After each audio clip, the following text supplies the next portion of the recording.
Donc nous sommes à Rétromobile avec Bruno Ricordo, l'organisateur du Paris-Pékin. Bon, ça approche. Hein.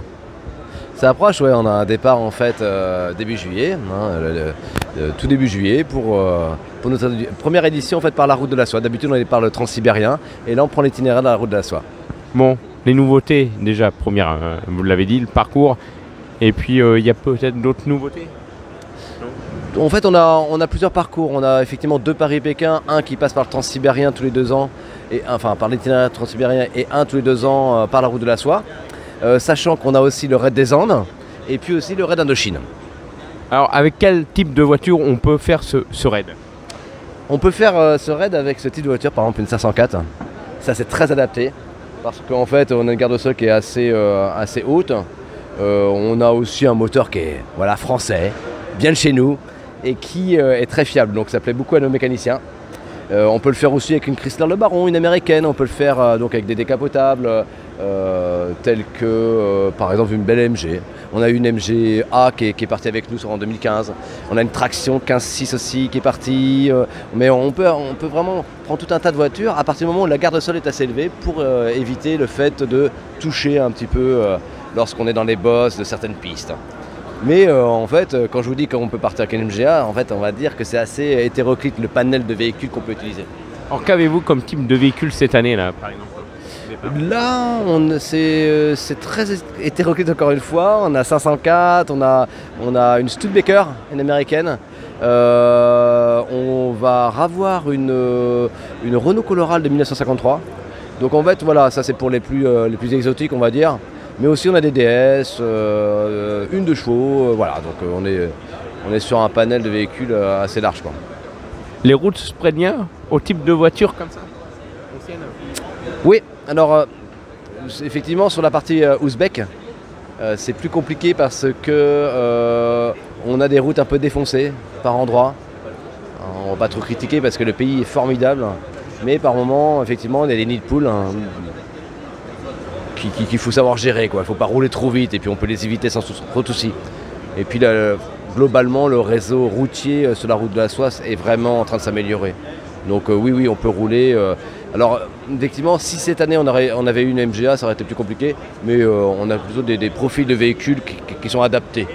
C'est vraiment une histoire, dès qu'on est sur des profils de raid où on a un peu de nid de poule et de la piste, il faut faire vraiment attention à la qualité des amortisseurs et à la garde au sol. La genèse de ce raid? Trouver de la soie, on a fait le premier, enfin la route de la soie, le premier c'était en 2007. À l'époque il fallait être un peu culotté, quoi, pour revenir sur des routes comme ça, hein, traverser la Géorgie, un petit bout de Russie, aller donc se confronter aux routes du Kazakhstan, de l'Ouzbékistan, du Kyrgyzstan et de la Chine. On a voulu relancer ça un peu pour le centenaire du Paris-Pékin. Hein. Et donc c'était un petit peu la genèse de se dire tiens, pour le centenaire on recommence, on fait une route de la soie avec des véhicules anciens.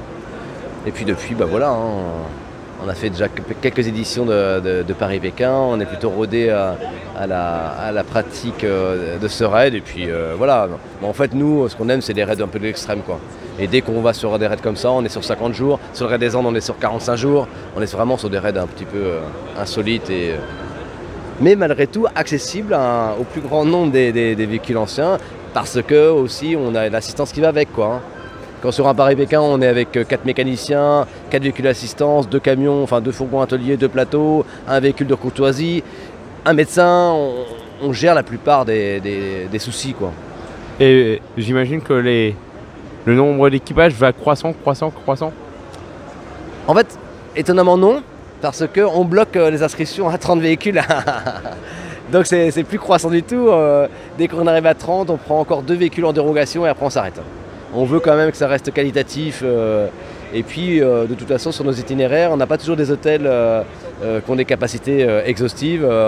On n'a pas toujours des hôtels qui pourraient accepter des centaines de participants. Donc on tient à ce que ça garde un climat familial, que la qualité soit au rendez-vous. Et donc, eh bien non, c'est pas croissant, c'est simplement, ça stagne, mais dans le bon côté des choses, c'est-à-dire qu'à chaque fois on fait complet, quoi. Avec des belles voitures toujours. Avec toujours des superbes voitures, quoi, qui font tourner la tête des personnes, des des gens qui habitent en Sibérie, des gens qui habitent en Mongolie. C'est extraordinaire, ça crée des contacts. Le but de ce raid, c'est quoi le but? S'amuser, voyager? Oui, le but c'est pour moi en tout cas, hein, je pense que la plupart des participants sont d'accord, c'est la rencontre avec les populations locales, les échanges.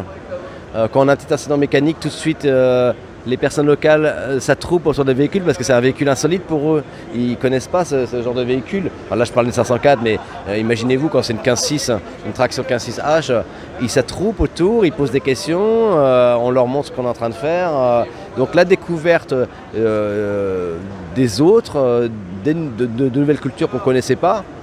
Et puis derrière, une grande famille qui se crée autour des véhicules anciens. C'est-à-dire que chaque soir où on fait un briefing, tout le monde raconte l'histoire de la journée. Et puis chacun a sa petite anecdote.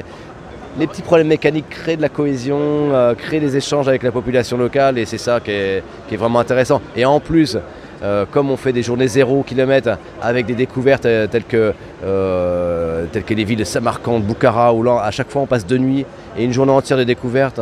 Ou alors Pékin, on passe 3 jours entiers à découvrir la Grande Muraille de Chine, la Cité Interdite, et on découvre des lieux extraordinaires. Et donc voilà, mais à bord de son ancienne. Le budget pour faire cette épreuve? Celui-ci, il est environ par équipage, tout compris environ c'est 30 000 €. Il reste à rajouter l'essence parce qu'on n'est pas derrière en train d'ajouter de l'essence avec le bidon. Et puis l'itinéraire du Transsibérien, c'est plutôt dans les 25 000 €. Voilà. Pour plus d'informations, j'imagine qu'il y a un site internet, ceux qui sont intéressés? Oui, alors c'est simple, trophée-paris-pékin.fr. Et là on arrive sur nos sites. Mais sinon, si on veut une vision plus large de nos raids, c'est ateo.fr. Atypique Travel Organisation, ateo.fr. Merci beaucoup. De rien, merci à vous.